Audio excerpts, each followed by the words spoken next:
নমস্কাৰ। আজি ৰান্ধিবলৈ লৈছোঁ আনাৰসেৰে সৈতে মাছৰ জোল। আজি বহু বছৰ আগতে আনাৰসেৰে সৈতে ৰন্ধা মুৰ্গীৰ মাংসৰ জোল এখন খোৱাৰ সৌভাগ্য হৈছিল।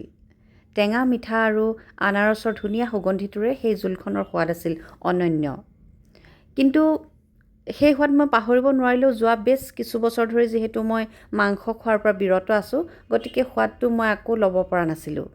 আজি হঠাৎ মনত খেলালে মাছৰ লগতে ৰান্ধি চোৱা যাওক। তাৰ বাবে মই মাছ কেইপিচমান হালধি নিমখ সানি অকণমান তেলত ইলুটি শিলুটি কৰি ৰঙচুৱাকৈ ভাজি ল'লোঁ। তাৰ পাছত সেই ৰৈ যোৱা তেলতে আগতীয়াকৈ বাকলি গুচাই ধুই কাটি টুকুৰ কৰি ৰখা আলুৰ টুকুৰা কেইটামান অলপমান নিমখ আৰু হালধিৰে সৈতে কিছু সময় ভাজি থাকিলোঁ।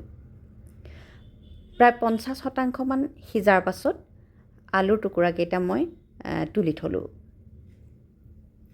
তাৰ পাছত ৰৈ যোৱা তেলতে আৰু অকণমান তেল দি তাতে মই দি দিলোঁ পাঁচফোৰণ। পাঁচফোৰণ দিয়াৰ পাছত তাত দিলোঁ কেইটামান তেজপাত আৰু ফালি লোৱা দুটা কেঁচা জলকীয়া।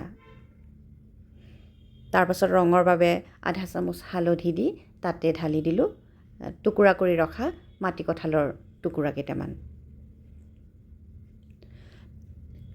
অলপমান নিমখ দি লৰাই চৰাই কিছু সময় ঢাকোন মাৰি সিজিবলৈ দিলোঁ।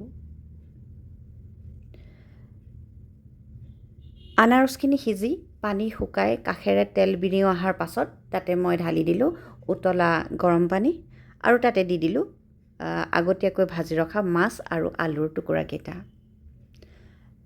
তাৰ পাছত কিছু লৰাই চৰাই মই ঢাকোন মাৰি সিজিবলৈ দিলোঁ।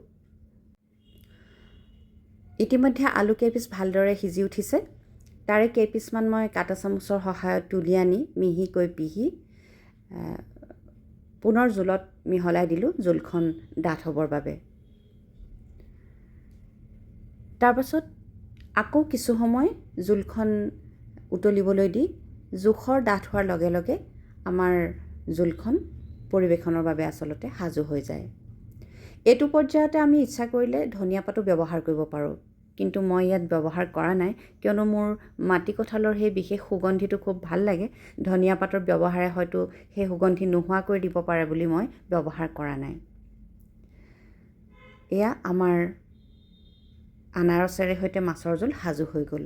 আপোনালোকেও ৰান্ধি চাব, কেনে পালে জনাবলৈ নাপাহৰিব। ধন্যবাদ।